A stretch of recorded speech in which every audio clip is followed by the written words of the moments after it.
Good evening. I'm Mark V. Smith, motivational speaker and author of The Process. I want to be the first to welcome you to my season finale of the Process Live Roundtable. Guess what? We're in Atlanta, Georgia, going live. What an amazing show I have ready for you tonight. In the prior shows, we've had two guests join, and we've looked at just one of my acronyms that I've created. But guess what? Tonight only, I've got 9 of the most powerful individuals all across the country joining me to break down some of these acronyms that I mean, and more importantly, what they mean to them in their lives.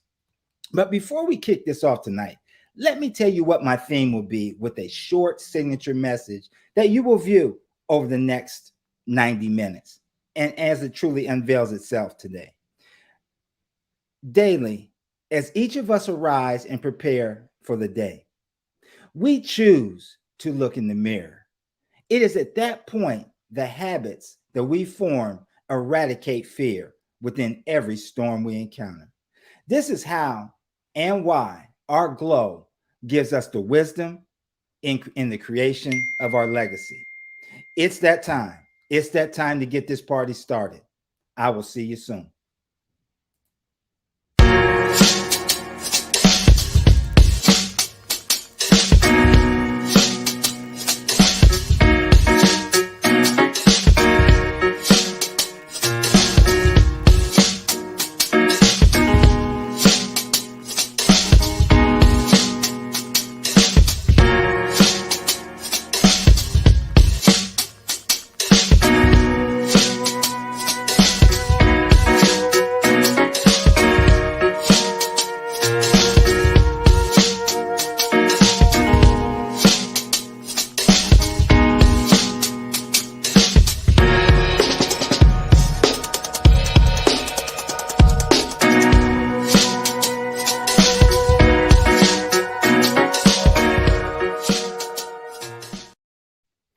Again, thank you. Thank you. Everyone watching at home or wherever you are tonight, we ask for your participation.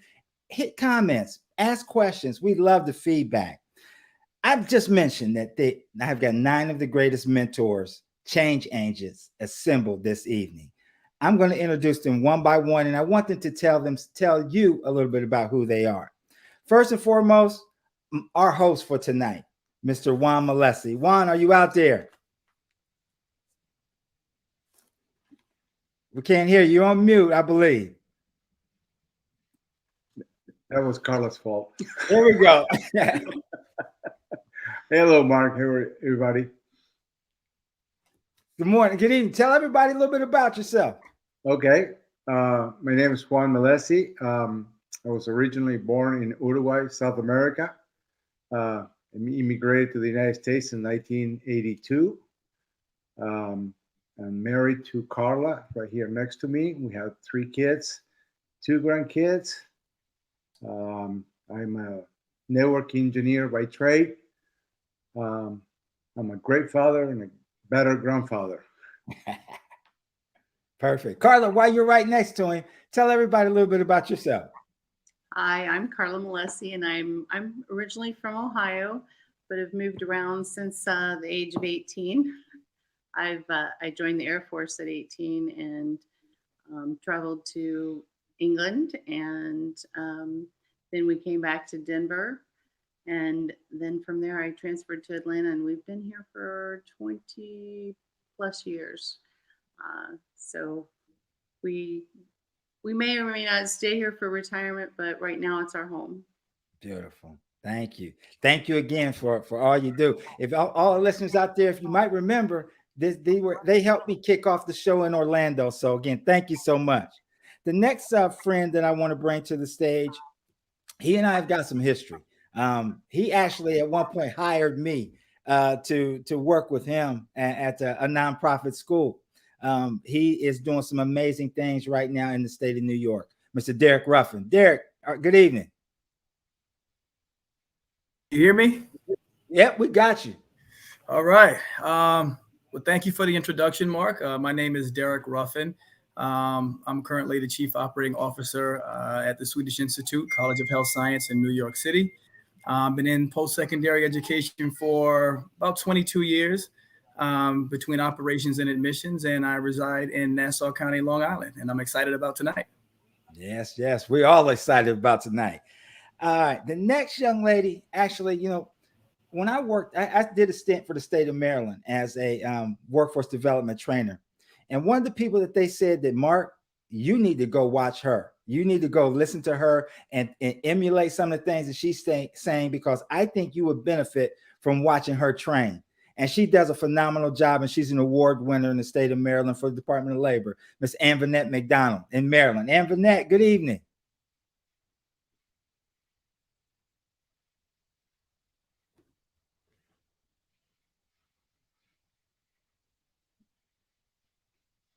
We can't hear her or see her.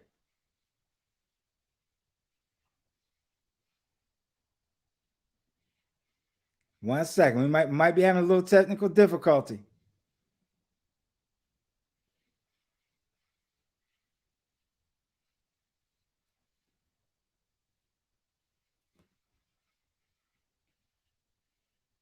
Well, while we got Kristen in here, I'll go ahead and introduce her. Dr. Kristen Andersen out of California. She's an author. She's a musician. She was on this show, maybe like the 4th or 5th episode as well. And she's been on my podcast on star107fm.com. Good to see you. Tell everybody a little bit about yourself. Good to see you, Mark, and everybody. Thanks so much for having me. This is so exciting. Yes, I'm Kristen Andersen. I've been in education for 20 years, been a musician for 20 years, been writing books and just trying to be my best entrepreneurial self. I'm from California, and I'm excited to be here. Thanks, guys. Thank you. Let's see if we can bring Anvenette in right now. Can we get her in? There she is. Hi, Anvenette. How are you? Hi. I'm doing good. Okay. Y'all can hear me, right? Everybody's good. We got you. It's raining over here, so I'm wondering if that's having anything to do. Not a problem. Tell everybody a little bit about yourself. Well, I'm Anvenette McDonald, out of Maryland, born and raised in the DMV area. We've been working in workforce development for about 20 some odd years now. Enjoying it, work with people with unemployment. Went to school in North Carolina, Livingstone College. All right, go LC. Loved it. I'm mother of 2 beautiful girls, and I'm just enjoying life. I'm really enjoying life and enjoying being here with everybody. Thank you. Next gentleman I want to bring in, you talk about the epitome of the power of helping our youth. We had an opportunity to talk about it, and first and foremost, he's a Buckeye. But when we had a chance to talk about it, he talked about some things that he likes to do with some kids that I felt were just out of this world. He is part of the Columbus City School Board, and that when you have to give of yourself to make judgments and make decisions on behalf of our youth, that speaks powerful and the power of their education. Mr. James Ragland. James, good evening. You're on mute. There Sorry we go. about that. Yeah. Hey, good evening, everybody. Good evening, Mark. Thank you for having me here today. Glad to be here. Real excited about this conversation. Good to kind of virtually meet all of you today, and just looking forward to just diving in here at the end of a very tumultuous 2021. Looking forward to 2022, and this conversation is going to be a real good kickoff. Yeah, yes, it is. Most definitely. The next gentleman that I want to introduce, we've had a lot of conversation over the last year and a half. We've talked about legacy changing. We've talked about imparting wisdom in individuals. And he is so instrumental with a lot of things in the city of Baltimore, in the state of Maryland, as well as with the United Way.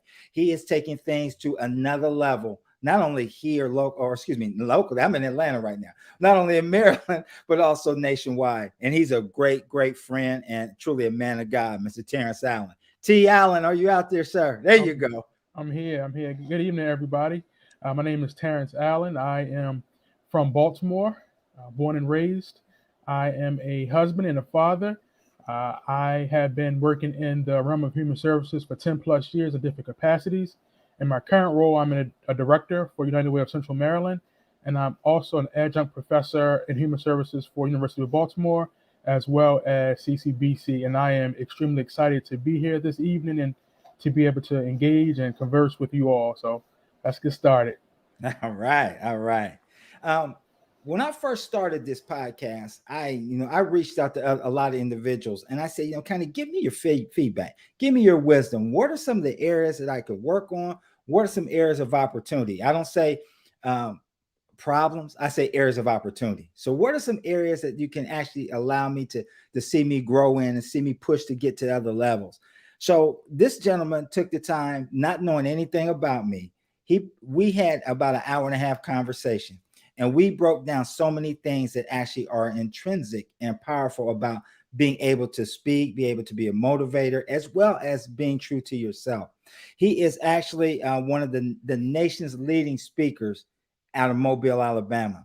Wherever he goes, he attracts an audience. Whatever he says comes out with a lot of thought as well as a lot of power behind it. And my good friend, Mr. Levi King. Levi, are you there? There he is. Hey, good evening, Mark. Good evening, everyone. Good evening to everyone out there in the virtual world. So excited to be with you guys on this evening. As Mark said, my name is Levi D. King III. I hail out of Mobile, Alabama. I am a native Mobilian. I am the owner and founder of a company called Coached Up, which is a professional development company. I have been coaching and keynoting for over 20 years all over the country. I have a wife, a lovely daughter, and a lovely son who's in his first year of college. But as Mark said, listen, I just love helping people and motivating people and just sharing whatever knowledge that I have. And I'm excited to be on this platform tonight with all these great guests and, of course, this great hosts in Mark. So thank you guys for allowing me to be a part of this on this evening. Thank you, Mark. Thank you. The first time that I had Levi on the show, we talked a little bit about Ohio State versus Alabama. And at that time, he told me, says, sir, you don't even want to go there with me. And it turned out the next day they beat us pretty bad. But anyway, that's a whole nother subject, a whole nother time. The next young lady that I'm going to bring to the stage comes with so much wisdom, so much knowledge. She is the founder of Glory Foods. She's written multiple books. She is a true educator. She speaks empowerment into all men and women that she comes across. She is just one of the greatest people to ever be around. And you always know when you have her attention and she takes the time to talk to you, mentor you, or have conversation with you, you know you're going in the right path. Dr.Iris Cooper. Dr. Cooper, good evening. Hi, Mark. Hello. How are you, homeboy? I'm good. I'm not gonna go there with you. Thank you for having me on today. I'm going to claim to be the senior person in this group, and I am from the generation of don't dare me. Don't dare me, because I'm going to do it. Evansville, Indiana, the first Black family in the neighborhood. Pretty much, maybe there was 12 Black students in my classes. And so anything that was attempted to keep me from succeeding, I decided I was going to do it. And that's pretty much been my motto my entire career, is that if it's out there and it's something that I think is going to make me a better person or make someone else a better person, I'm going to pursue it. So I've had 5 careers, most of them having to do with improving a situation or starting a business or working with the community.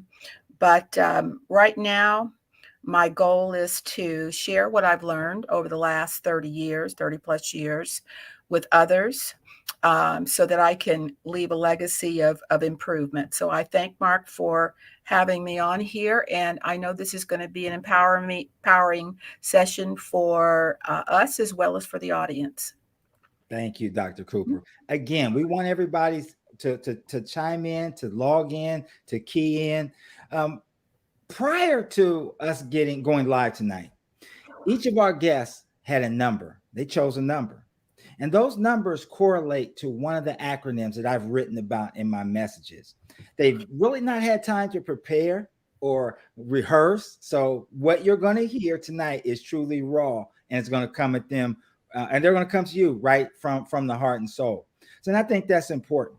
So the first one, before I go into that, if you have not heard any of the acronyms that you're going to hear tonight, I encourage you to go to Anchor, Pandora, Spotify, or any of the others, and actually go through and visit Mark Smith, The Process, and you're able to hear those in detail. The first one that I want to talk about tonight is number one, and that's habit. And I said that habit was honoring adversity before ignoring tests. Mr. Juan, Melesi, you were assigned and you chose number one.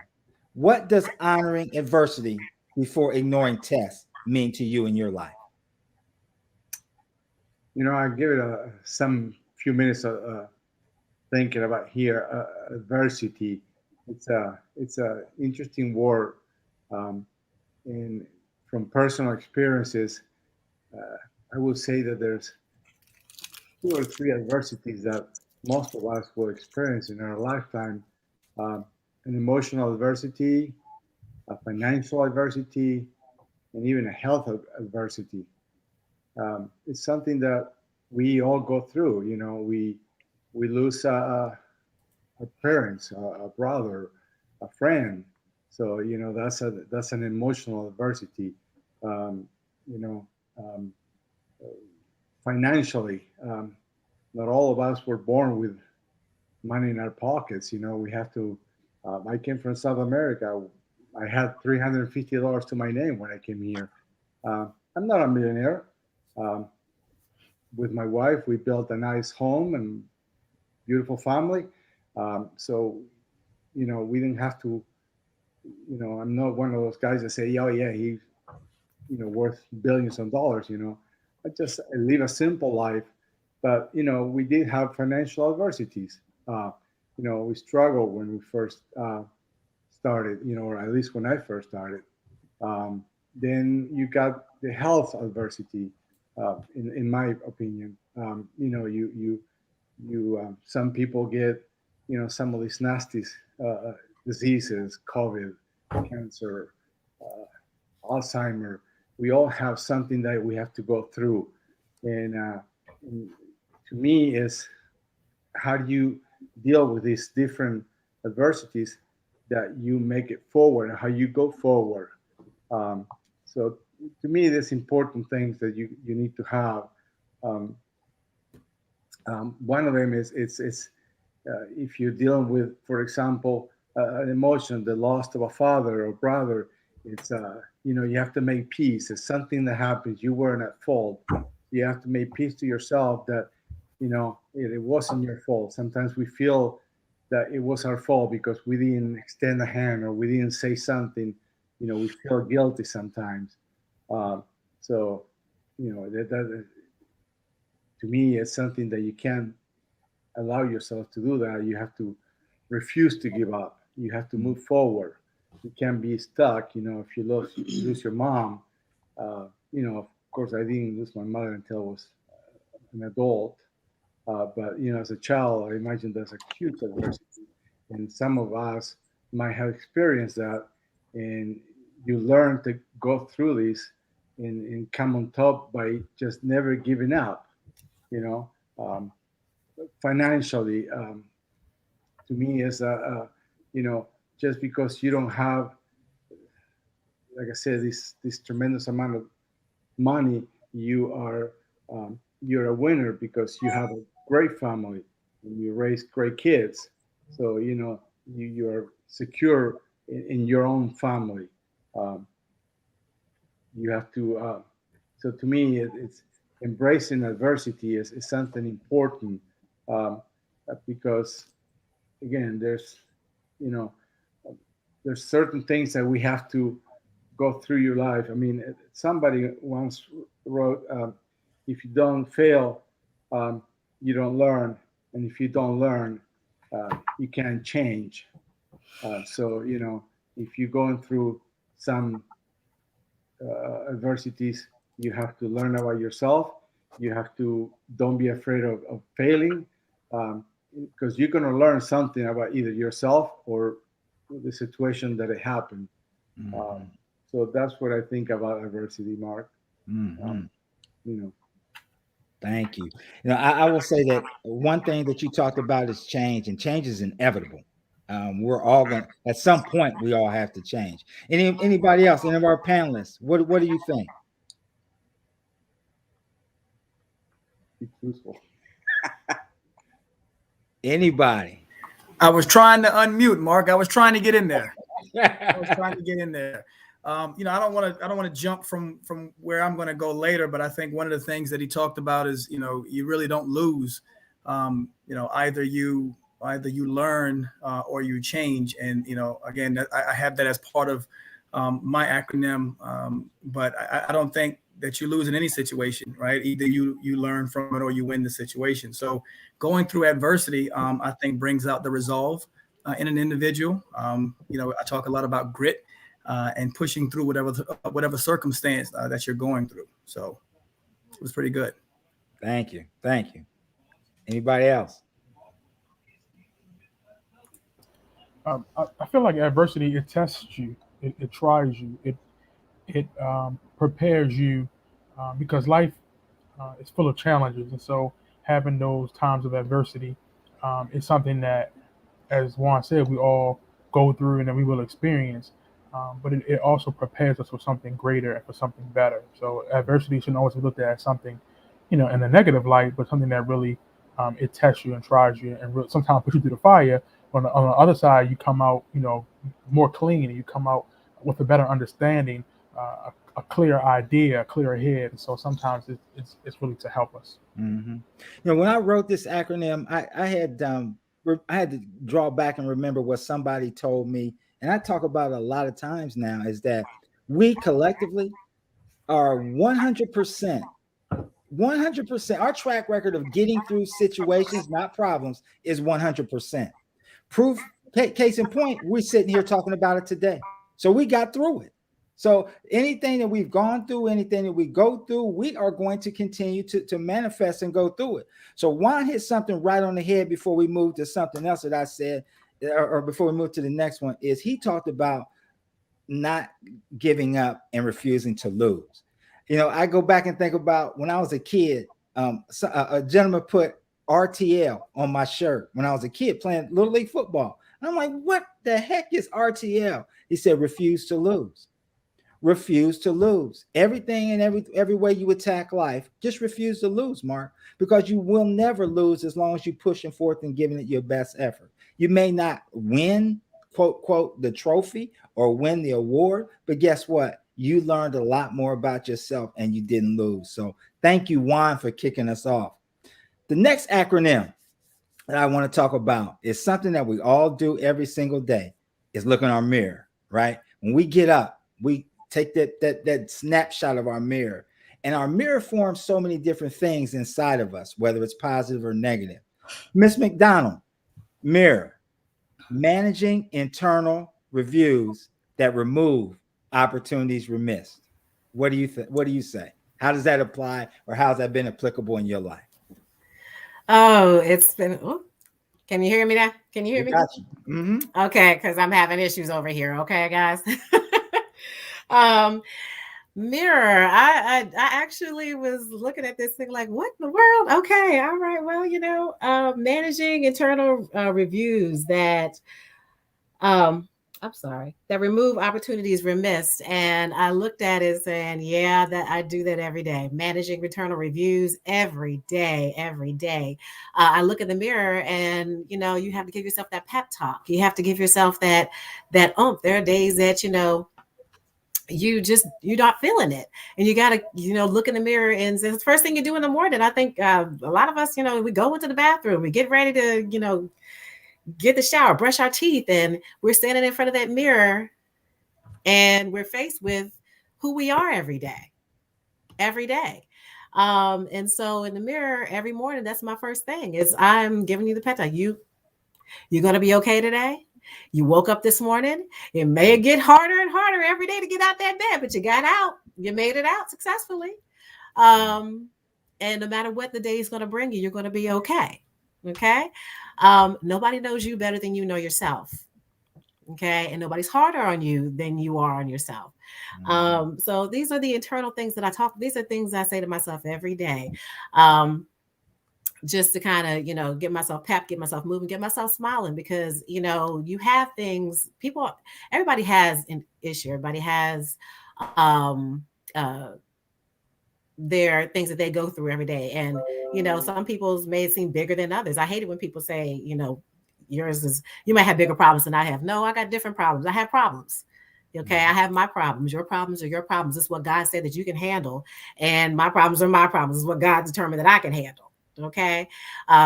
So, I may not be able to handle what you handle. You may not be able to handle what I handle. But every day, I go through and I thank God I just woke up, that he woke me up, that he got me out the bed. I go through and not try to blame myself or dwell on any past things that in any past opportunities that I feel like I may have missed. I try not to wake up with that poor mindset and get ready to process the day, and then try to think about bettering myself and trying to beat the person, like you said before. I think I heard it on one of your podcasts. Beat the person. The only person I have to challenge or actually try to beat is the person I was yesterday. Mm-hmm. That's it. That's the only competition I have. I'm not trying to beat you. Okay. I may need to help you, and I may need you to help me. I'm not racing you. You're not. It's not a challenge. It's not that competition with me. I'm challenging myself. I'm trying to beat myself. I'm trying to give myself the opportunities that I may have missed before and grab those opportunities again. Trying to remember, that you have every day, and just like, these are the things that I say to myself. There's managing those internal reviews. These are things I say to myself every day. It ain't over. You got today to do it. You got today to keep growing, keep progressing, keep moving. Okay. That's one of my favorite songs as well. So just keep, you have another day to get it right. You have another day to do it. With let me see, remove opportunities remiss. That's what I'm saying. Like, remove all those opportunities that you remiss. And we're just talking about that. You want to go ahead and keep on, kind of go over the opportunities that you may have, not grab hold of, whether it's fear, or again, that poor mindset that you may have had, but trying to get out of any holes that you may have dug yourself, and give you those opportunities that you tend to kind of step over. So these are all the things, when you look in the mirror, you're faced with yourself. You're faced with yourself, your honest, your true self, especially first thing in the morning, before everything goes on and you walk out the door and you're looking wonderful, or trying to look wonderful. But you're faced with your true self and you look in the mirror.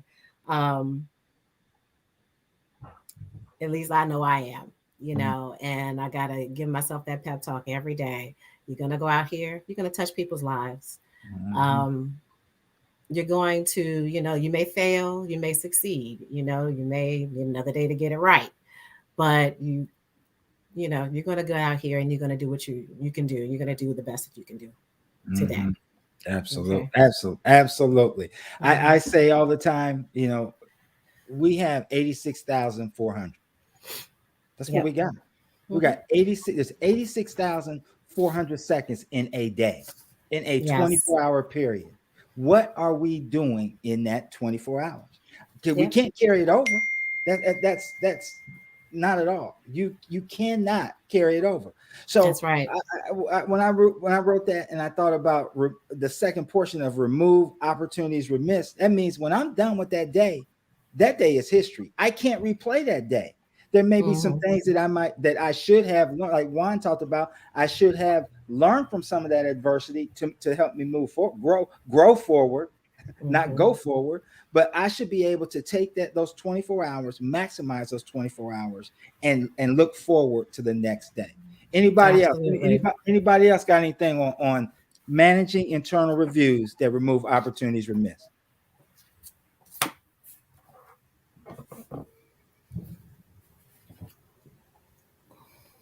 I'd like to chime in. I think it's, a lot about self-awareness, right? So when we look in the mirror each day, are we being real with ourselves? Are we being genuine about what we're doing in our life? The habits that we're participating in, the jobs we're working, the people we surround ourselves with. There comes a time where you need to self-evaluate and look at what you're doing to become more self-aware and to be able to make the experience of looking in the mirror much more pleasant while being realistic. Mm-hmm. Mm-hmm. Absolutely. Absolutely. Anybody else? I'd like to say something. Go right ahead. When I look in the mirror, I don't just see myself. I see my parents and I see my children. And I see my parents coming from a period when they didn't have the opportunities that I had. And they fought for me to have advantages that they didn't have. I can remember my father and mother going to my high school, getting into an altercation with the counselor who refused to send my transcripts and my applications to Ivy League schools, that I should be a secretary. And I thought my father was going to strangle him. My father was a chauffeur for many years, and so he had to do a job that was really beneath his intelligence. And my mother was the same way. She was a person that hung up clothes in a department store, but she was really trained to be a social worker, but she didn't get those opportunities. So I look at myself as being in a much better position than they were because of what they sacrificed. And then I look at my children and think that I've got to set an example for them to persevere, to push, to do your best all the time, because that's what I was taught to do. So I don't ever see myself as being an individual. I'm a part of a group effort, and I don't want to let any of those people down. Mm-hmm. That's it. Legacy changing. That's what we're all geared to do. So we had, we know that we establish habits, right? We establish habits that form in our minds and form at a young age, oftentimes. But we also know that one of the first habits that we do is we are looking in the mirror and we actually do see or have there's a reflection. And at that point, we actually can choose to proceed with fear or proceed with a glow that can radiate. So fear, Mr. Ruffin, false evidence appearing real. Talk to us a little bit about how that has impacted and has not impacted your world. So, Mark, when I'm speaking or addressing a group, one of my topics is always your confidence is in your preparation. So to give me this acronym 10 to 15 minutes before airtime, it kind of hits home because there's a little bit of challenge with your confidence. Are you prepared? Are you going to deliver the message that is going to resonate? And then it goes back to the resolve. To me, I had more fear as a kid or as an adolescent growing up because it was the unknown. But as your life experiences teach you certain things of what you can handle and maybe what you thought you couldn't handle, you learn how to handle or how to cope.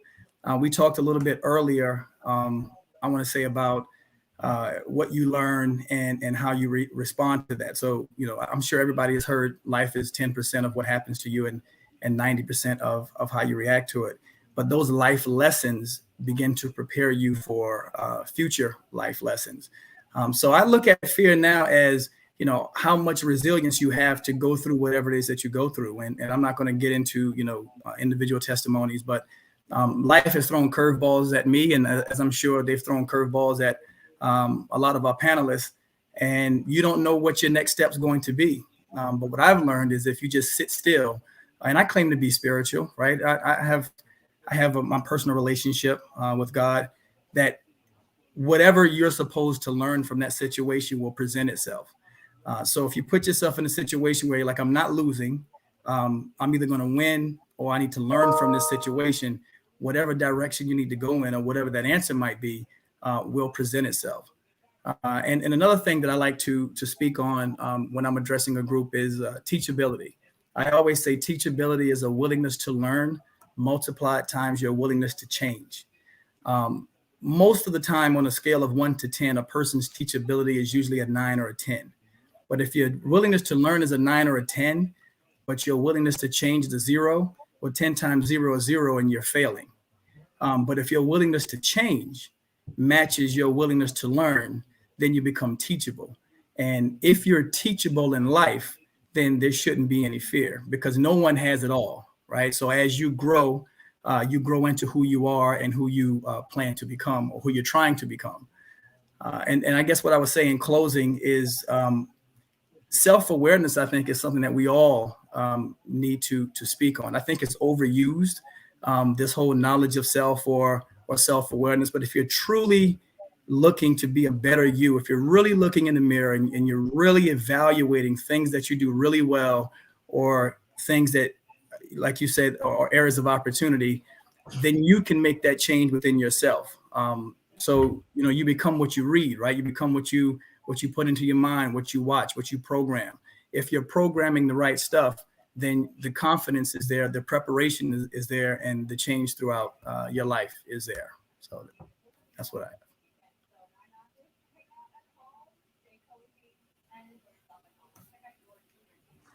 She got me. There we go. Everybody who knows me knows that I say, can everybody hear me? All right, beautiful. They hear me say that change is hard at first, messy in the middle, but rewarding at the end. So that's where I think we individually, and I can speak for myself, is we became apprehensive to take those steps to make that change because of the unknown, because of the fear. I wrote fear of false evidence appearing to be real, but it's also fear everything and run. So what do? Do you lock yourself up and not try to grow? Or do you go ahead and take yourself and expand yourself to other levels to get you to where you need to go? What do you think, Mr. King? I value your opinion. What do you think? Well, Mark, thank you. First of all of your acronyms are just super. So we're going to have a sidebar so you can help me develop a few of those as well. So thank you. But, I think that number one, we all have to acknowledge that in life, even though that we understand that this acronym is very powerful, but really it's about the unknown. And anytime we do something new, anytime we step into a new opportunity, anytime we step into something that's unfamiliar, we automatically have a level of fear. But I try to tell people that I deal with and I spend time with is fear is something that I would ask you to try to overcome, but apprehension is something that I think is very useful. So I love to tell people don't fear, but apprehension is a good thing because apprehension allows you to remain more focused, right?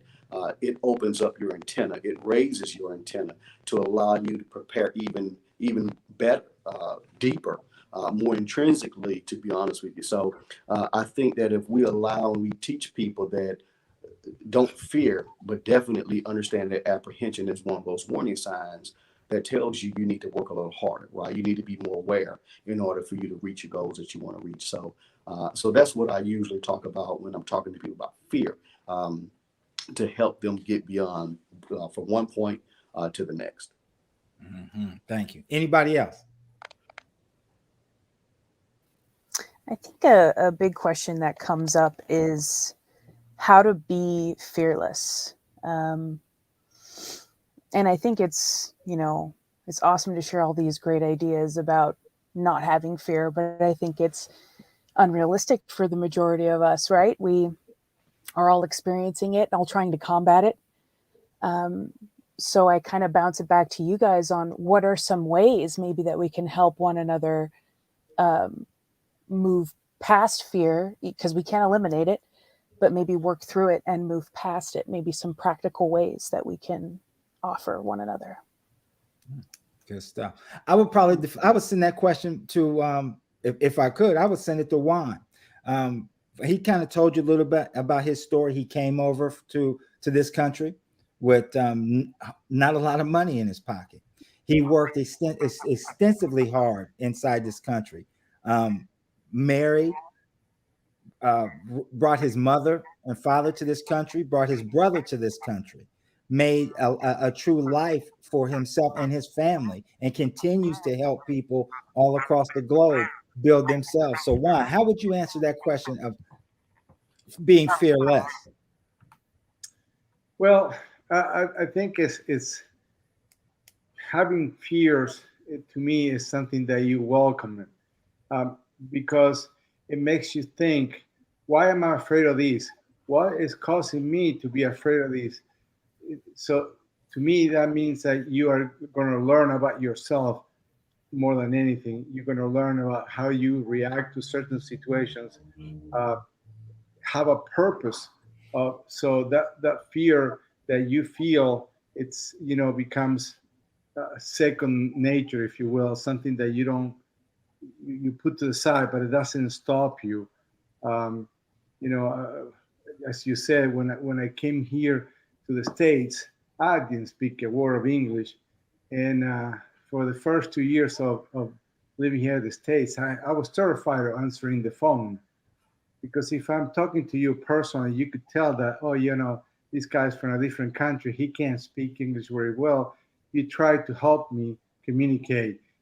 But when you can't see the person in front of you and you just hear it over the phone, it's like, oh my God, what do I say? I mean, a complete fear of answering those phone calls. And I remember my wife saying, I'm never going to answer the phone unless you start doing it, because this is just horrible. You need to be able to get over that. So again, it's something that you welcome it, and you have to, have a purpose for it, how to move forward, um, adjust, and come on top. I mean, there's nothing wrong to have fears. You just have to work through them. Mm-hmm. Thank you. Thank you. So now we've established that we've got habits, right? We already know we got habits. We already know that we start those, and those kind of manifest when we look in the mirror. At that point, we have an opportunity to carry our lives with fear, or we can do something else that I think is powerful. And that's it, walk out the house with another area, and that's with glow. And that's with the extra W. And that stands for gratitude living, others will witness. Mr. Ragland, what does gratitude living, others will witness mean to you in your life? Gratitude living, others will witness. Boy, I think it starts off with that word gratitude. Obviously, being thankful for all of what you have, being thankful for not just the good but the bad as well. I've been speaking a lot about, even in the midst of some of the trauma that we have been experiencing as a planet, really, that it's incumbent upon us to still be thankful for the blessings that have been bestowed upon us. We have so many things that we can look around and be thankful for, and simple things that we may not even view as things to be thankful for. They can remind us of God's grace on our lives, and then living that out. People will witness that if you operate with a spirit of thanksgiving, you'll pass that spirit forward. It will resonate with other people. It is actually contagious, because more people want to be around you. More people will listen to what you have to say. Sometimes, if you will move forward with the spirit of gratitude, you can break down some of these walls that society has put up around us right now, that we are still dealing with, even in the midst of what we would consider to be a global pandemic. My daughter was diagnosed with COVID this morning. I'm grateful because she's exhibiting less symptoms. My daughter is not vaccinated, but I am vaccinated. And a lot of the things that we discuss as a family is, that we've got these cultural walls that separate us a lot right now. And it talks about the fact that, we talk about the fact that there are people who are vaccinated and there are people who are unvaccinated, and what do we do when the hospitals fill up and all these other types of things. But let's just think and put that all in perspective. Many of us are still here. Many of us still have things that we can hold on to. I still have the opportunity to still be with my daughter and move around her and kind of navigate this entire situation with her, even though that this is a fearful moment in her life right now. Being thankful for the things that we have, the fact that we can, get ourselves diagnosed, that we can go out and get medications that help ease some of the challenges. And then telling everyone that it's okay, that people make decisions on their own, and that we can have a difference of opinion about things, but still be grateful for the fact that we can agree to disagree and still meet on the level. I am always of the mindset that you get more with honey than you do with vinegar, and I try to make sure that I try to put on a positive spin on life. I am very grateful even for the small things. You wake up in the morning, and a lot of folks don't get a chance to do that. And when you do wake up in the morning, you've got to thank God for that opportunity, and then spread it on. So for me, I want to be able to glow. Everything that I needed to know in life, I probably learned in Sunday school. My first Sunday school teacher, her name was Miss Adams, and there were about 30 kids of us in that Sunday school over at Oakley Church. And some of the things that she taught us talks specifically about glow. One of the first songs I ever learned said, "This little light of mine, I'm going to let it shine." Mm-hmm. We had so many variations of that all through my home, all at my school, and at the grocery store, anything that you could come up with to talk about where and how you're going to let your light shine. And we all did it, and that's something that we should all kind of latch on to as we look at this acronym of GLOW. So that's pretty much it for me. Mm-hmm. You start off with the spirit of thanksgiving. You thank the Lord up on high for everything that He has done for you, and then you spread that to others so that it can become contagious. Mm-hmm. Thank you. Gratitude. Gratitude, gratitude, gratitude. Anybody else want to touch that?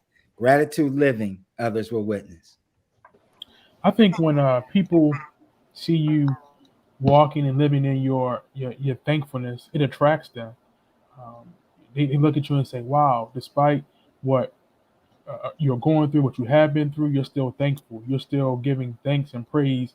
And people are really amazed by that. And I just think this conversation is just amazing. I think the spin that everyone has put on their acronyms is eye opening, and it really changes people's perspective.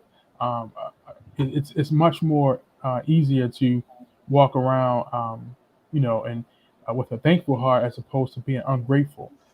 Saying thank you is something small that goes a very long way, and it's just amazing that um, um, we talk about um, being able to be an example and to glow and to shine and let people see our light. It's just amazing. Mm-hmm. Thank you, Terrence. Anybody else? Mark, if you just a quick question, James, how is your daughter doing?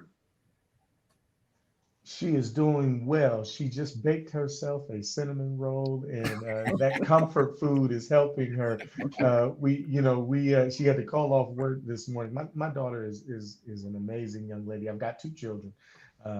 My daughter is my youngest, and she's a sophomore at Kentucky State University. She's an agriculture major, and doing really, really well in school. And so her summer, I mean, not summer, but her winter job, her seasonal job was at UPS. And so she got up this morning to go to her seasonal job, and she had a cough. And so we have COVID tests here in the home. And so she took the COVID test and it came back positive.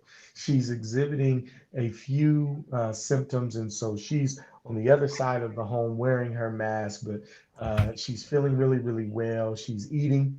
And so that is something that's very good. She's tasting everything. And so, I've been checking on her all throughout the day, no breathing problems. And so grateful. Gratitude is a great word for me right now. Grateful that things are at least going well for this first phase of it. We're going to keep our eye on her, and we're following all of the doctor's orders and doing everything that we've been told to do, both here in the house and with her specifically. And so thank you so much for asking, sir. No, And you're she's very doing welcome. really, really well. Just ate her comfort food, and so I'm really glad that she's up and active and around. It's Very good. wonderful. Mhm. And I know everybody's going to be praying for her and praying for you, and Thank and, Yes. and Yes, keeping you thank you. lifted up, keeping you Thank lifted you. during this Thank time, you because all. that's what it's about. Yes, You know, sir. Yeah, Thank you. absolutely. we talked just talked about gratitude, but there's no doubt that gratitude comes from internal. You know, that's an internal element that we all have to have at some point. But also that also comes to the question of why.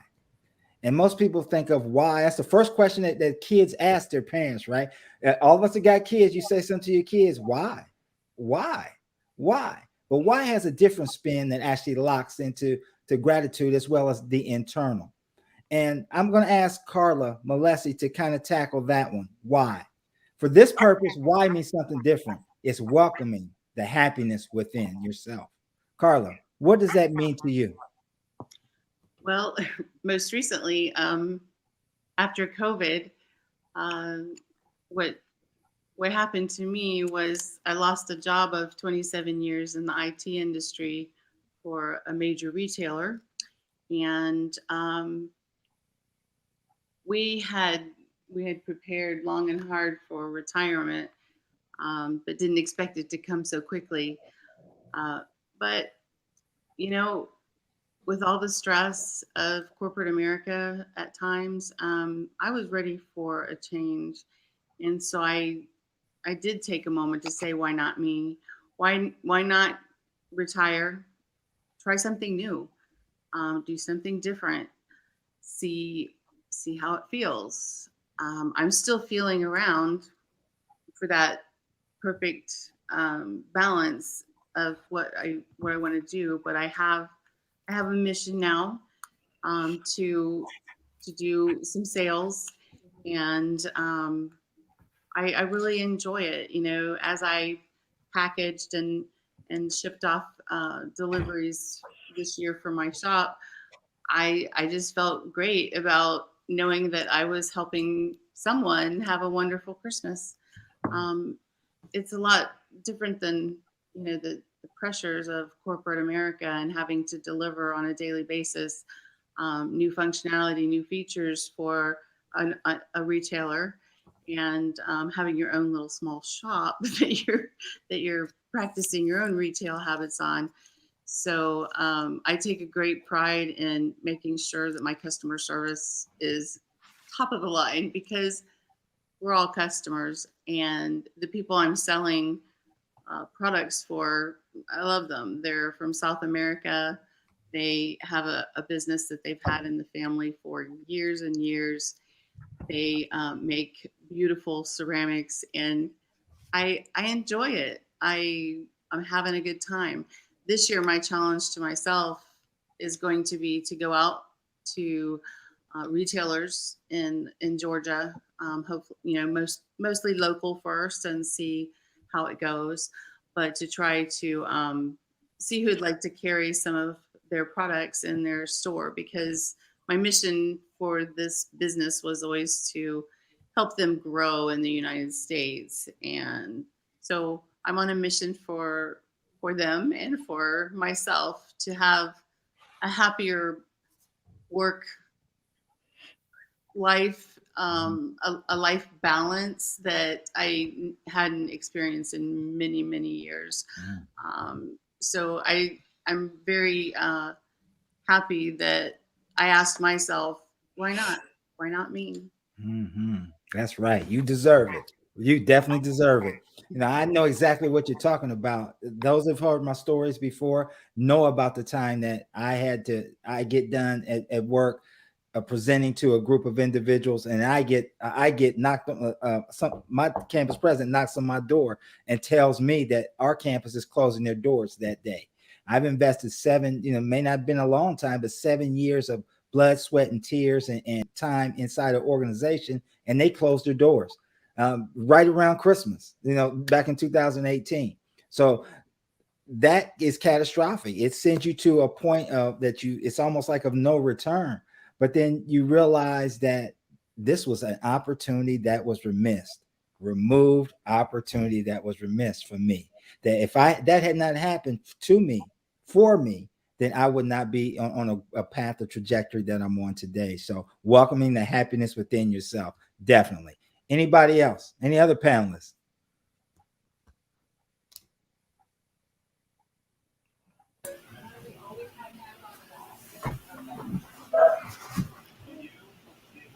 All right, we'll move. Hello? Oh, I'm hearing something in the back. Go ahead. You gonna say something? Oh, I was just saying about the happiness within you. Absolutely. I mean, I know there was a time, and I think I talked to you. You probably sat in my workshop when I was talking about it. How I encourage people to, especially working with people that are unemployed, to find something that's going to make them happy. I tell them all the time. I'm like, there's a lot of people that are out here, and we're working, and we're looking for jobs, doing things that don't make us happy. Why? Because we have a lot of experience in these jobs, because we want the pay, and so we're going from job to job. Doing a business and doing something that is not making us happy at the end of the day. And so it tends to be a struggle. And then your work performance starts to kind of plunder, because you really, honestly, you're really probably not meant to be there or only there doing that. Okay. So I always encourage everybody to find something that makes them happy. I'd spent years doing something that was killing me every day. And I've told you before that story. I'm like, the best part of the week was Friday, and the worst part of the week was Sunday. And it literally hurt to go to work every day, because I had outgrown where I was, and I was no longer happy. So I always encourage people, find what makes you happy. Try to find that lovely balance of, what makes you happy, what you enjoy doing, your passion, and find somebody that'll pay you for it. Then it feel like you're not going to work every day. Then you feel, you'll find that happiness. Absolutely. Seek happy. Yes. Mm-hmm. Absolutely. That all starts again internal, but then it becomes external with our glow. Also, it starts with our attitude. Our attitude. We talked about that before. Mr. Ruffin said, 90% of what happens to us is how we react. Only 10% is our attitude. But sometimes our attitude is the gateway to a lot of things as we arise. And when I wrote arise, I said that was attitude responsible in reaching self-excellence. Arise. Mr. Terrence Allen, attitude responsible in reaching self-excellence. What does that mean to you? This acronym, means a lot to me, and it hits home. When I was in elementary school, there was a poster on the wall, and it said, your attitude determines your altitude. And that may sound cliche, but that stuck with me, and it still sticks with me even today, just in life, in my career, and my interactions with my family and my friends. Your attitude, the way in which you think about things, and how you interpret and how you perceive things, it does determine how successful you'll be. It's about having a mindset of growth, a mindset of positivity, an attitude that you know within yourself you can reach your goals, you can go back to school, you can buy that home, you can meet your financial goals, you can take care of your family. And the work that I have done previously and the work that I do now, I encounter a lot of people that have challenges and have barriers, whether it's lack of education, whether it's recently being released from incarceration. And one thing that we often talk about is some of the changes that they want to make. They don't want to go back to what they are used to, or what they did in the past, or what got them into whatever situation. And so one thing that we start with is we look at, we create a goal plan. What do you want to do? What do you hope to do? What are some of the things that you want to achieve? And then they begin to write these things down, and then they begin to look at these things and say, man, Mr. Allen, I don't know if I'll be able to do this. This is a lot. This is too much. This is that. And I say, you can achieve it. You just have to believe in yourself. I think it was Miss McDonald that said, you better than anybody. And so within yourself what you're capable of, what you can do, what you can achieve, right? And some of us just need that poured out of us, or some of us need to be encouraged and supported through the process. But many of us are capable. We're more than able to do it. It's about your attitude, it's the way you perceive things. It's about the supports around you. It's about the resources. It's about how you view things.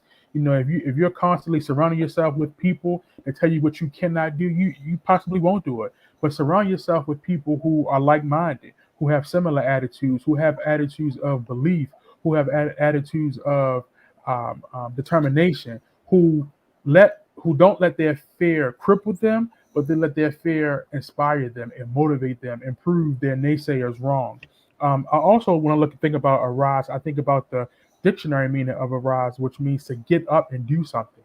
If you say you want to do it, do it. Get up off your feet. You have to get started. Every day is a new opportunity for you to do something different, for you to learn, for you to grow, for you to gain knowledge.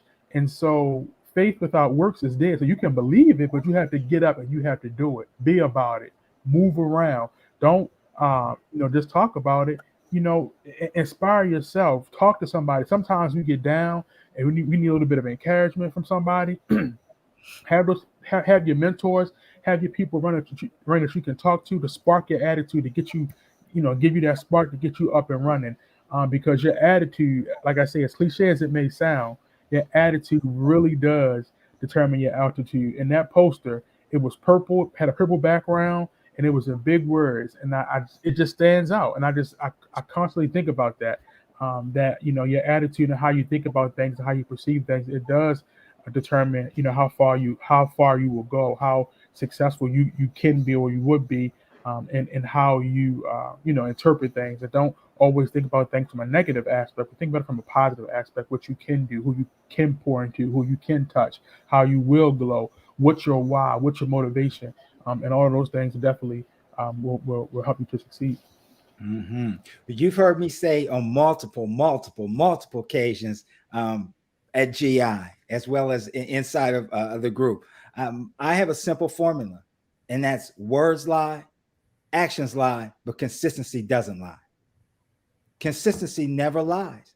So if we are living with an attitude responsible in reaching self-excellence, if we walk out of the house with that, if we come home with that, if every place that we go, that era is personified, our attitude, we win. You win. You gravitate other people to you that are there. But guess what? You don't do it once. You don't do it twice. It becomes a consistent habit that we talked about. It becomes something that's consistent and always in your mind and always in your forefront. Another thing that you brought up, man, I think is so powerful, is that pouring into others. Pouring into others. Too many times we think about you have another acronym, WIFM. What's in it for me? What's in it for me? Why should I do this? Why should I go the extra mile? What do I gain out of it? What you have to gain out of it is you're helping somebody else reach where they need to go.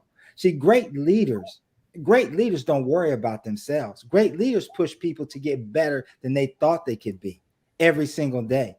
It's not about them. It will never be about them. It's about helping somebody else get to those levels that they never thought that they could get to. Panel, any feedback on attitude responsible in reaching self-excellence? Well, that was a fun topic. I wish I would have switched acronyms. That was really good. What I would add to that, attitude, visualization. You talked about writing them down and identifying where it is that you want to go. I think your attitude is key, but I also think visualizing where you want to go is key, and then also having inspiration. The difference between, there's motivation and inspiration, right? Motivation is from the outside in, inspiration is from the inside out. So you have to believe in yourself that you can achieve these things, and again, take one step. I think one of the viewers put, little baby steps equal giant steps in the end. But it's just having that belief and that visualization of where you're trying to go. That's why vision boards are so important. Even to this day, in my office, I have a big whiteboard, and everything that needs to be accomplished is written down. Thank you. Anybody else? Well, I don't know how you all have been handling this pandemic, but the last 2 years have been challenging for me. Being a person who likes to be around people and gets their motivation and energy from people, it's been very difficult some days being in the house and not being able to circulate and be with some of the friends that I've made since I've been in Columbus, because they make me happy. They give me motivation. And so coming out of this pandemic, I have made the commitment that as long as I'm able to walk and talk and here on this earth, I'm going to make it my goal to make, if it's negative, I'm going to make it positive. And if it's positive, I'm going to make it better if I can. Any of my friends that are struggling, people on the street, I'm going to make every day count, because I've learned from the last 2 years that life could be a lot more miserable than it is right now, and I'm going to make the best of it. Mm-hmm. And that all falls back into, thank you, Dr. Cooper. That all falls back into something that I think is important, and that's challenges help obstacles become opportunities once embraced. Choose. One more time. Challenges help obstacles become opportunities once embraced. Dr. Kristen Andersen, what does that mean to you? Yeah, so I wish we could escape challenges sometimes, because it feels like they overwhelm us and they set us back from getting what we want. However, if we have a perspective that can step outside the problem and see the solution, and require us to really self-evaluate, we can, gain an opportunity out of the challenge. For instance, I've lost jobs. I've had family members with addiction. We've had, deaths in our family. All of these things, like all of us on this planet share, are difficult. They can stop us in our tracks. They can, really divide us from our goals and what we really want out of life. And so I think for me, and hopefully all the students I've taught throughout the years and everybody I've spoken through creatively throughout the years, recognizes that it's perspective, because we're never going to get rid of those challenges, right? So it really is taking on an enlightened perspective of what's happened to you. Using that enlightenment from that perspective to move forward. What's next? If we end up staying in the problem, which a lot of us, ruminate and we discuss problems because we want to solve them, which is good temporarily, but for long term, it's really important to remember that rumination can be toxic, and it's important to stay in the solution. And so I often talk about staying in the solution. My dad and my mom are very much like instilled this in me when I was little about staying in the solution, even to this day, reminding me when things get tough or go wrong, remember there's always an answer. It's not clear in the beginning. It never is when you go through a challenge. But over time and patience and exercising that perspective, can really help us use difficult situations as grand opportunities for great things. Mm-hmm. Inside that acronym, I have 2 words: obstacles and opportunities. Obstacles and opportunities. An obstacle. When an obstacle hits me, I'm smiling because I know there's an opportunity. There is something that's getting ready to come. Okay, Mark, time to refocus, time to replant yourself, time to get it going, because this is giving you an opportunity to take what you thought about and move it to another level. But also what it also does and reminds me of is that I have to embrace it. See, a lot of times we don't accept that big word, accept a lot of things that are going on, and that sometimes we are the catalyst behind what is going on. But also we also are learning that we are going to get better, because now we're smarter because we've accepted it and we're able to move forward. Anybody else want to touch that? Challenges help obstacles become opportunities once embraced. Yeah, Mark, I would like to speak on that. I think what the doctor just said was so poignant. We are starting a boarding school for African American males here in the state of Ohio. And one of the things that we wanted to touch on within every single day when this school is up and running, we are going to manufacture challenges for these young men. And you talked about embracing challenges. One of the things that we are finding in our society as it pertains to brothers is that we don't necessarily embrace challenges.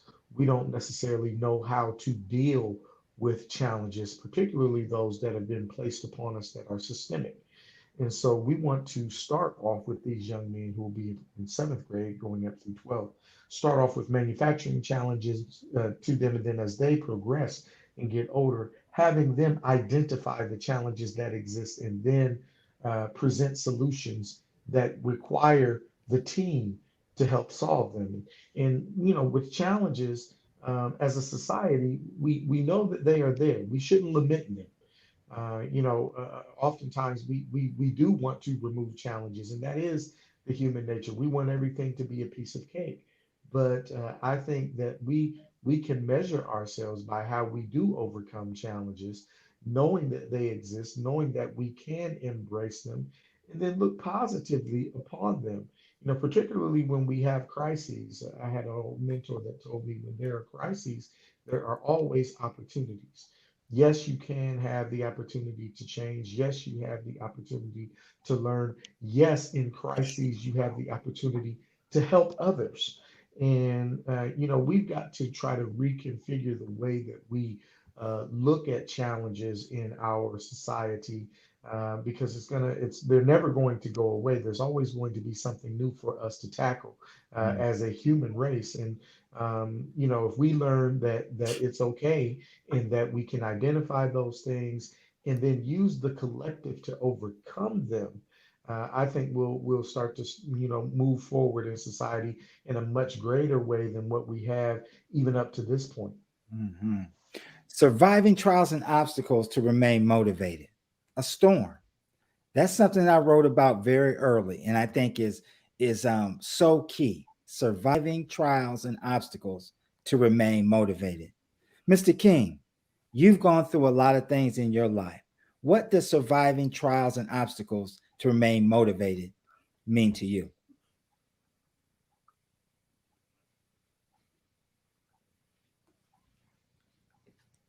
I think we got you muted. I think he's muted.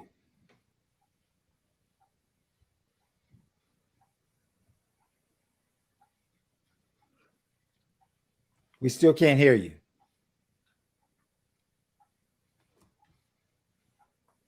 We can't hear you.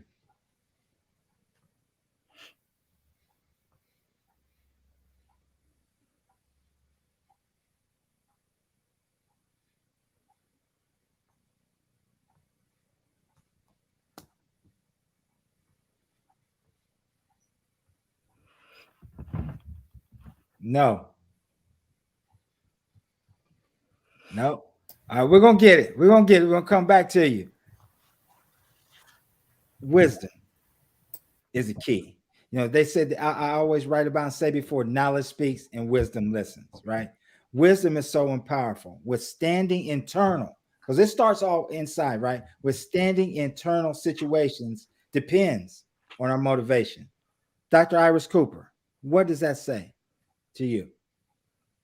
It just reminds me of the journey that I've been on throughout my career. Being one of the baby boom generations, we were often the first African American, the first woman in many situations. And that is exactly what I faced coming from Evansville, Indiana, and going to Indiana University. I've been kind of isolated surrounded by men and surrounded by people with more experience or more money. And I had to make a decision. Either I was going to let them beat me down and intimidate me, or I was going to show them what excellence was all about. So When I went into banking, I was the first Black female commercial loan officer in Columbus, Ohio. And loan committee some days was it was always at 8 o'clock on a Monday morning. I was the only woman in the room, and let's just say that some of the men weren't feeling it, and they did everything they could to intimidate me, to disagree with me. But I had African American businesses and community businesses that I was representing, and I wasn't going to let them down. So I practiced the night before, the morning of. I had information that they never would have even expected me to have. So I had to be better than they thought I could be. And so I had that attitude that, you know, I wasn't just representing myself, I was representing a whole community of people that had been ignored and had been discounted. So I became one of those who decided that, okay, if I'm going to be the only one or one of few, I've got to do my best.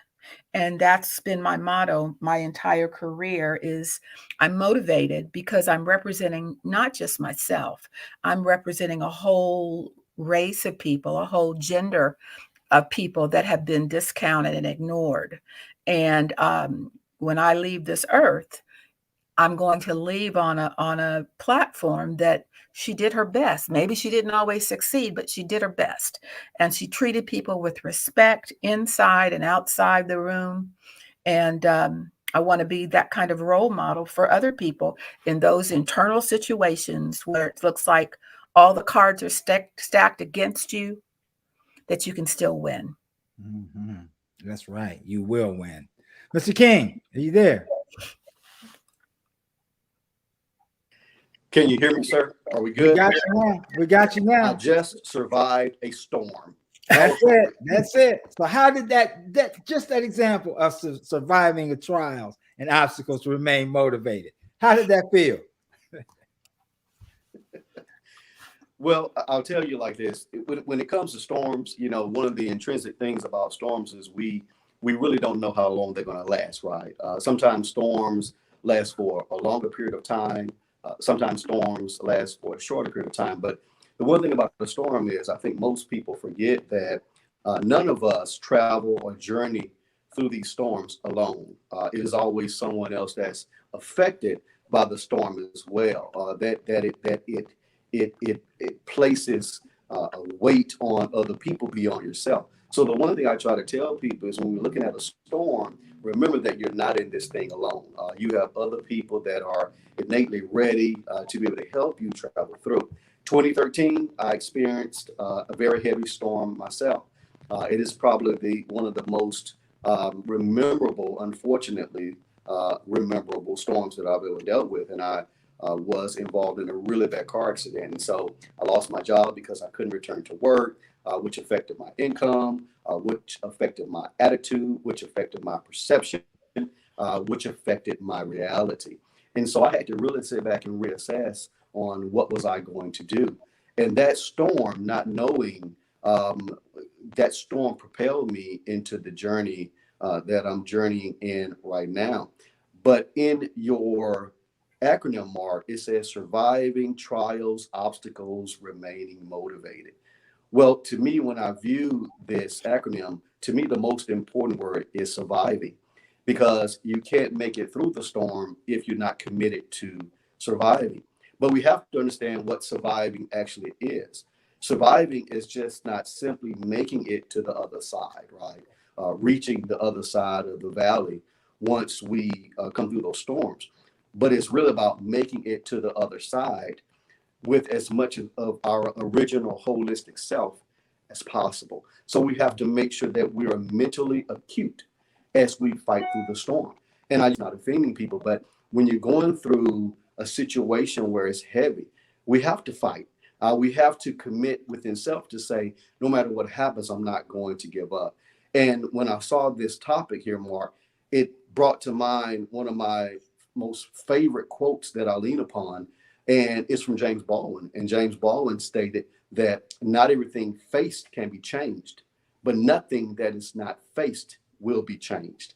So the point is that you must face these challenges in order to change your current position. And so we must understand that survival is the key. And if you have a commitment to surviving, as my wife, which again, as I just mentioned, we're not traveling through these storms alone. And I think that's a key element. But my wife helped me to overcome these trials. Not having an income was a trial, but she helped me to remain focused. She helped me to overcome those obstacles when I wanted to start my new journey. And when people told me no, my wife continued to tell me yes. When people told me no, at some point, people began to tell me yes. So I kept moving forward. And we must understand that looking back is not a bad thing.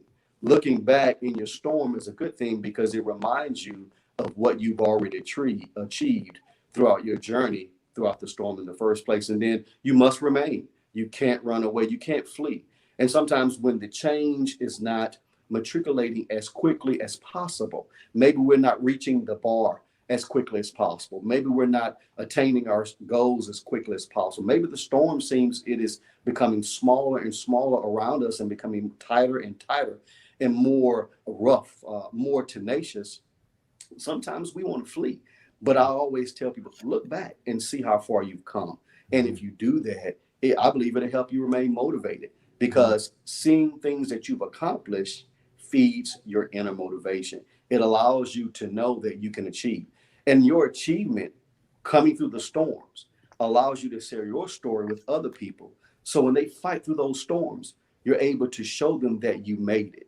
And if you can make it, anyone can make it. And so we all have these storms, and we've got to be committed to survive, but survive with the mental capacity to make sure that our entire whole self makes it to the other side. Storms, Absolutely. surviving trials, obstacles, remaining motivated. We can all do it. We just have to have the right focus and mindset to make that happen. Real quickly, we're going to get out of here in about eight to 10 minutes. One last question or one last statement.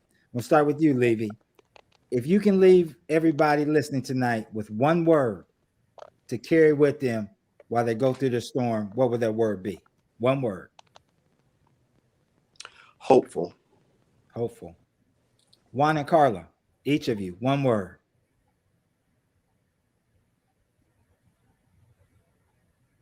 Purpose.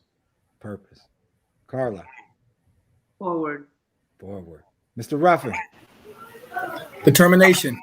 Determination. Dr. Andersen. Perspective. Perspective. Terrence Allen. Perseverance. Perseverance. Mr. Ragland. Prayer. Prayer. Miss Anvenette McDonald. You know, I always say, find your peace. Peace. Dr.Iris Cooper. Faith. Faith. You know, that's so powerful. You know, what I hope everybody to think about is what I talked about what a leader is. And Rosalind Carter once said, a leader takes people where they want to go, but a great leader takes people to where they don't not necessarily want to go, but where they ought to go. And what you heard tonight from the individuals who are here in this panel are great leaders. They're taking people to places that they don't think about going, but they are going. And they're pushing people to reach levels within themselves that they never thought that they could reach to begin with. And that's what the beautiful thing about changing a legacy in 2021. You know, I had the conversation with Terrence Allen early in January about that word, changing a legacy in 2021, and how important I believe that this year was in setting a stage of what we need to do to grow forward. So I've got a lot of people who've asked me, you know, Mark, you just finished the process season 5, procrastination, the thief of time. What's next for you? What are you going to do next? What's important for you? Instead of telling you, I'm going to show you real quickly where I'm going next in January.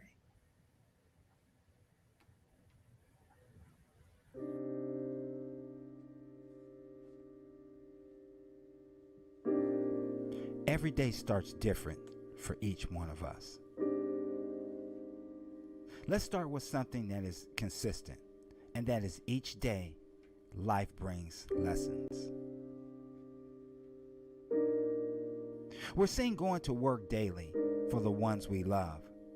unknowing that that day holds different things, different challenges in the balance in school, but also having feelings of disappointment and hurt that often center from those very same ones that we love and admire.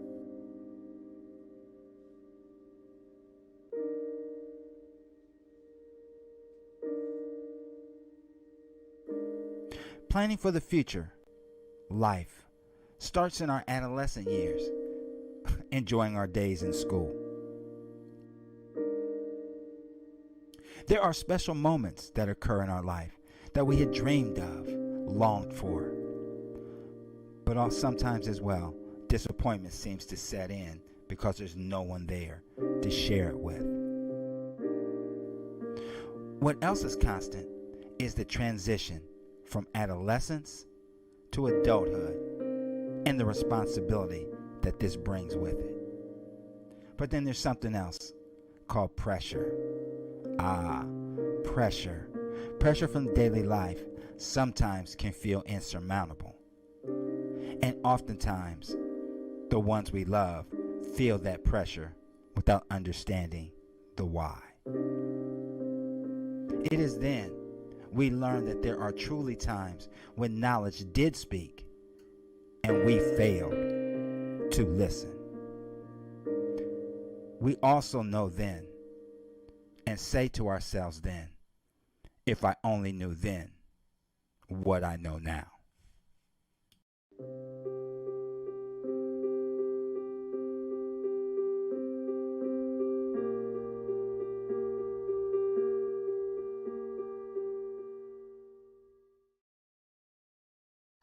So that will be my new series starting in January. If I only knew then what I know now.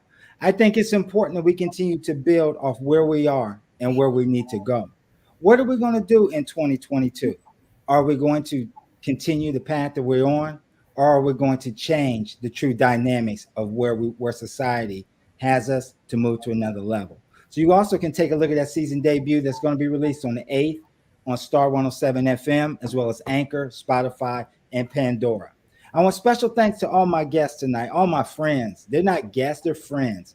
They do a phenomenal job. And what you've seen here tonight, you don't see this on stage.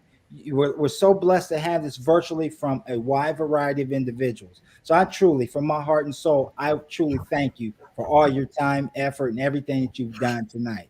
I want special thank you to Toya Glenn and Janet Jack, the production team, that make this all happen. They are truly, truly a blessing and make every single show go flawlessly.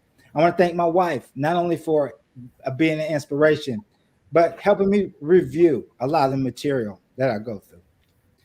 I want to close tonight with a story that I shared before. You may have heard it. Matter of fact, it was back when I did the live show in Orlando. I feel it's only fitting as we get ready to embrace 2022.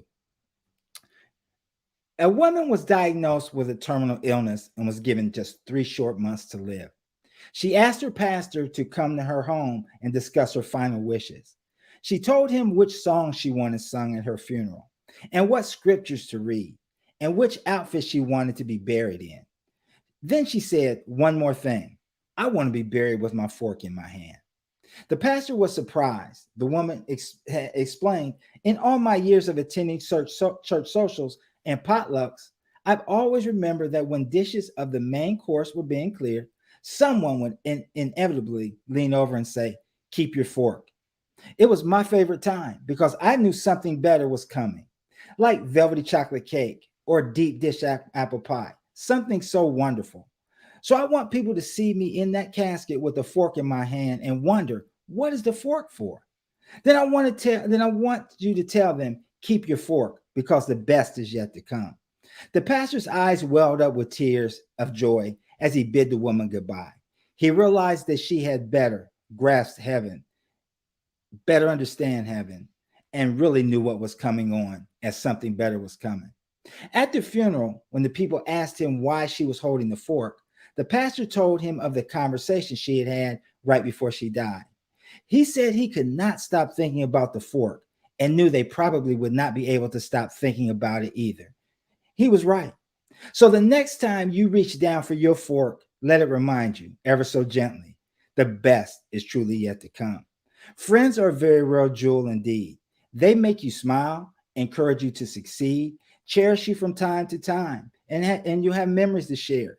But being friends with someone is an opportunity, but a sweet responsibility. And just remember, keep your fork. The best is yet to come in your own life. I want to thank you again for your time, for a powerful 2021. Let's get ready for 2022 as it now becomes legacy-changing actions in 2022. God bless each of you. Have a safe and wonderful, wonderful New Year's. Let's take this to another level. Be safe.